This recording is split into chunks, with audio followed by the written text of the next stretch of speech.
আজকের প্রতিবেদন অগ্রাধিকার। একটি ডিমের দাম যেখানে 7 টাকা, সেখানে প্রাথমিক বিদ্যালয়ের ছাত্রছাত্রীদের মিড ডে মিলের বরাদ্দ বাড়িয়ে মাথাপিছু 6 টাকা 19 পয়সা ধার্য করলে কেন্দ্রীয় সরকার। এর মধ্যে কেন্দ্রের ভাগ 5.5 টাকার মতো। শিশুদের খাদ্যের অধিকার, সুষম পুষ্টির অধিকার নিশ্চিত করার যে দায়িত্ব কেন্দ্রীয় সরকারের রয়েছে, বছর দেড় দুই অন্তর কয়েক পয়সা বরাদ্দ বাড়ালেই তার পালন হয়ে যায়। এই হলো কেন্দ্রীয় সরকারের অবস্থান। গত 10 বছরে এর ব্যতিক্রম দেখা গেল না। এমনকি প্রকল্পের নাম বদলে প্রধানমন্ত্রী পদের নামটি প্রকল্পের নামে যোগ করে পোষণ শক্তি নির্মাণ যোজনার মতো গালভরা নাম দিয়েও শিশুর পুষ্টির চাহিদা এবং খাদ্যের বাজার দরের সঙ্গে সরকারের টাকার যোগান সাহায্য হলো না। মিড ডে মিল প্রকল্পের রন্ধনকর্মীদের প্রতি কেন্দ্রের মনোভাব আরও নিচ করুন। 2009 সালে মিড ডে মিল কর্মীদের বেতন ধার্য হয়েছিল মাসে 1,000 টাকা, আজও বাড়েনি। এর মধ্যে 600 টাকা দেয় কেন্দ্র। সম্প্রতি একটি প্রশ্নের উত্তরে সংসদে শিক্ষা মন্ত্রকের রাষ্ট্রমন্ত্রী জয়ন্ত সিংহ জানিয়েছেন, ওই কর্মীরা সমাজসেবী, এই টাকাটা তাদের সাম্মানিক। প্রশ্ন উঠতে পারে, খাদ্যের দাম যেখানে গত 15 বছরে কয়েকগুণ বেড়েছে, সেখানে সাম্মানিক একই অঙ্কে আটকে থাকলে কি কর্মীর সম্মানহানি হয় না? বিশেষত ওই রন্ধনকর্মীরা অধিকাংশ দলিত জনজাতি পরিবারের মহিলা। তারা অত্যন্ত দরিদ্র। স্কুলের শিশুদের রান্না করে খাওয়ানোর কাজটি তাদের একমাত্র কর্মনিযুক্তি, রোজগারের একমাত্র উপায়। তাকে স্বেচ্ছাশ্রম আখ্যা দিয়ে সামান্য কিছু টাকা ধরালে সেটা সামাজিক অন্যায় বলে গণ্য না করে উপায় থাকে না। জনপ্রতিনিধিদের এসব কথা অজানা থাকার কথা নয়, অথচ সরকার এই সহজ সত্যগুলোকে কেবলই অস্বীকার করে আসছে।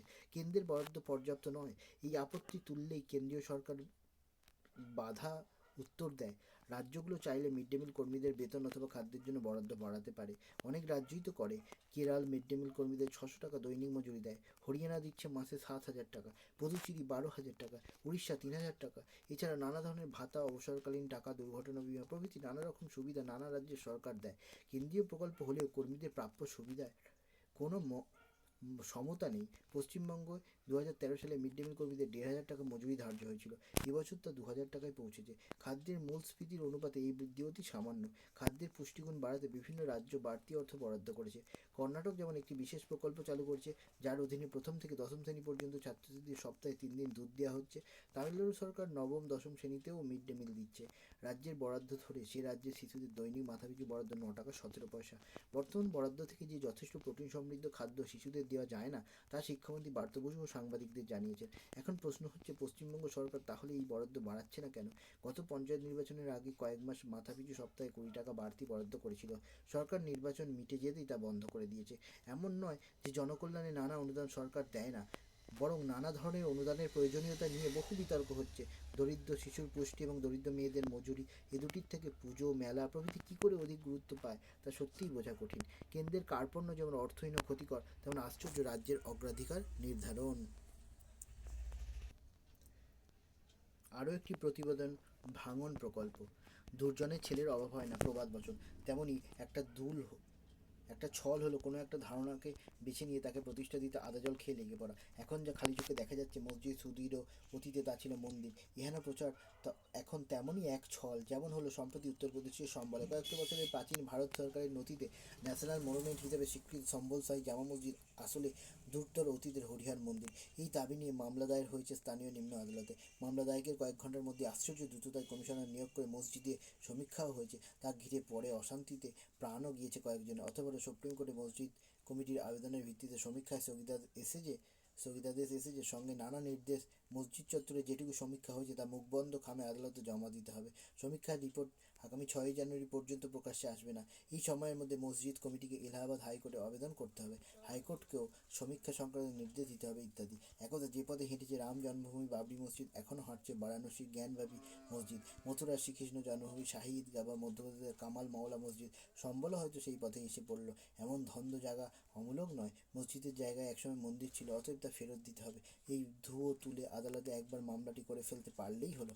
আইন আদালতের জটিল প্রক্রিয়ায় একটা লম্বা সময় কেটে যাবে এবং গোটা সময়টা জুড়ে এই বিষয়কেই করে তোলা হবে রাজনীতির অস্ত্র।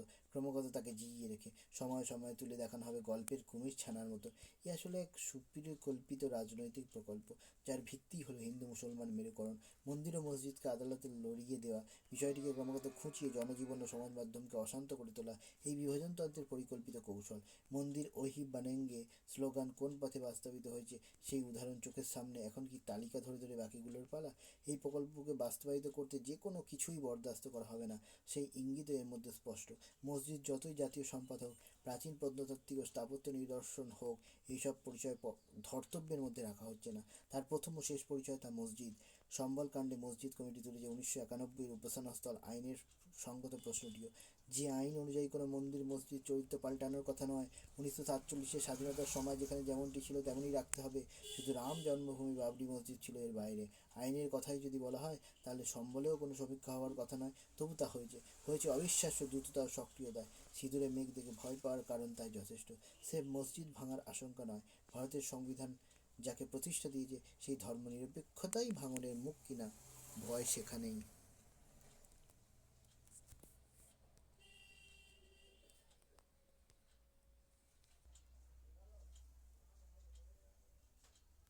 অসম্ভব বনাম সম্ভব। আরও একটি প্রতিবেদন। জন্মহার বৃদ্ধির সম্ভাবনা কম, সমাধান বার্ধক্যের সুস্থতা। জন্মহার কমছে, বান্ধাত্ব বাড়ছে। এই প্রেক্ষিতে আরএসএস প্রধান মোহন ভাগবতের পরামর্শ, প্রতিটি ভারতীয় পরিবার যেন অন্তত 3 সন্তানের জন্ম দেয়। অন্যদিকে ভারতের দীর্ঘায়ু বজায় রাখার উপায় নেই, এর মধ্যেই বলবেন বিশেষজ্ঞ ব্রায়ান জনসন। প্রশ্ন হলো, এই দুটির মধ্যে কোনো সম্পর্ক আছে কি? নিশ্চিত আছে। সেটি হলো, একদিকে দুনিয়া জুড়েই জন্মহার হ্রাস পাওয়া, অন্যদিকে দীর্ঘ সুস্থ জীবনের জন্য গবেষণার রমরমা। তবে মোহন ভাগবত জন্মহার হ্রাসের সমস্যার সমাধান যেভাবে করতে চাইছেন সেটা খুব একটা ফলপ্রসূ হওয়ার নয়, কারণ মেয়েরা দিন দিন স্বাবলম্বী হচ্ছে। মাতৃত্বই মেয়েদের একমাত্র লক্ষ্য, এমন পুরুষতান্ত্রিক মূল্যবোধের ফাঁদ কেটে বেরিয়েও আসছে। শুধু মোহন ভাগবত নন, দুনিয়ার তাবড় দেশগুলো শক্তিশালী সরকার চাইছে তাদের দেশে জন্মহার এক ধাক্কায় বাড়ুক, কিন্তু সেটি হওয়ার নয়, কারণ মেয়েরা দুই গোলার্ধেই সন্তান পালনের প্রায় একতরফা দায়িত্ব থেকে অব্যাহতি চাইছেন। নিজেদের আর সন্তান জন্ম দেওয়ার যন্ত্র হিসেবে দেখছেন না। এমন অবস্থায় সমাধান হতে পারে বৃদ্ধদের যেই সমাজ যা মানসিক ও শারীরিকভাবে সুস্থ, যা তরুণ নবীন শ্রমিকের বিকল্প হতে পারে, ক্রমহ্রাসমান জাতীয় আয়কে টেনে তুলতে পারে। রাষ্ট্রের উপর বিরাট অবসর ভাতার বোঝা না চাপিয়ে যদি গবেষণার ফলে সহজে নিরাপদ, ব্যয়সাধ্য, দীর্ঘ সুস্থ জীবন পাওয়া সম্ভব হয়, তাহলে সেই প্রতিটি বিষয়ই সম্ভব। বিশেষজ্ঞদের দাবি মতো এআই বিপ্লব যদি এই ক্ষেত্রে ইতিবাচক ভূমিকা রাখতে পারে, তবে তার মূল্যবান অবদান হবে নিঃসন্দেহে। ইতিমধ্যে বিভিন্ন দেশে অবসরের বয়স 65 হয়ে গিয়েছে। গবেষণার ফলে সুস্থ কর্মঠ দীর্ঘ জীবন পেলে স্বভাবতই বয়সজনিত স্বাস্থ্য সমস্যা কমবে। যাদের বয়স 80-র বেশি তাদের জন্য কম খরচে সরল চিকিৎসা সম্ভবত হতে পারে। বয়সের সঙ্গে সঙ্গে যাদের মস্তিষ্কের কর্মক্ষমতার অবনতি হচ্ছে, একমাত্র তাদের ক্ষেত্রেই প্রয়োজন হবে খরচ সাপেক্ষ চিকিৎসায়। বিশ্বযুদ্ধের পরে শুধুমাত্র যৌবনকেই উদযাপন করার যে প্রবণতা তৈরি হয়েছিল সেটিও ভাঙবে এইভাবেই। বৃদ্ধ সমাজ মানেই বিষণ্ণ সমাজ, এই স্টিরিওটাইপও বদলাবে। কিন্তু প্রশ্ন উঠতে পারে, সুস্থ দীর্ঘায়ু মানুষের খাদ্য সংস্থানের জন্য পৃথিবীতে অতিরিক্ত কতটা চাপ পড়বে? ইতিমধ্যেই মানুষের ভোগের জন্য বিপুল প্রাণী হত্যা হয়, যা পরিবেশের জন্য ভয়ঙ্কর। এখন বয়স্করা তাদের বয়সের জন্যই কম খায়, কিন্তু সুস্থ কর্মঠ বয়স্ক মানুষের বাঁচার জন্য তো স্বল্প হার যথেষ্ট নয়। সেক্ষেত্রে পৃথিবী কি দীর্ঘায়ু কর্মঠ মানুষের বেঁচে থাকার চাপ নিতে পারবে? হয়তো সময় হলে এই প্রশ্নের উত্তর মিলবে, কিন্তু প্রশ্ন তোলা সর্বাগ্রে জরুরি।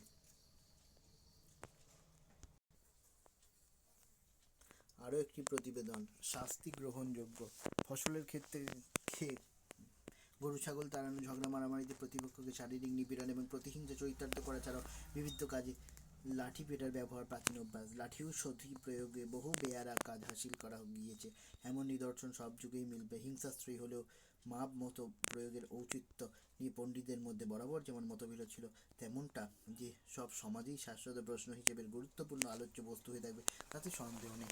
স্কুল পড়ুয়াদের বেত্রাঘাত করা শাস্তি দেওয়ার বহু পুরানো প্রকরণ, সেটি একদা গ্রহণযোগ্য থাকলেও আজ নয়। নতুন যুগে নতুন আইনে অনেকেই হয়তো বলবেন এই নতুন মূল্যবোধ আধুনিক পশ্চিমী শিক্ষার লেজুর হিসেবে আমদানিকৃত। আসলে লাঠিপিটার বিকল্প কিছু হয় না, এমন কথা একটি নির্দিষ্ট মূল্যবোধ দ্বারা জারিত। সেটি এই যে শিশুরা বড়দের দাস, যেন তাদের শারীরিক মানসিক কোনো স্তরেই স্বাতন্ত্র্য নেই। সম্প্রতি ক্যানিংয়ের একটি স্কুলের এক শিক্ষিকা ছাত্রকে মাটিতে ফেলে লাঠিপেটা করেন বলে অভিযোগ। ছাত্রকে কতখানি শিক্ষা দেওয়ার প্রয়োজন অনুভূত হওয়ায় এই কাজ আঘাত কতখানি গুরুতর ছিল বা ছিল না সেগুলি এক্ষেত্রে জরুরি প্রশ্ন নয়। কাজটি অনুচিত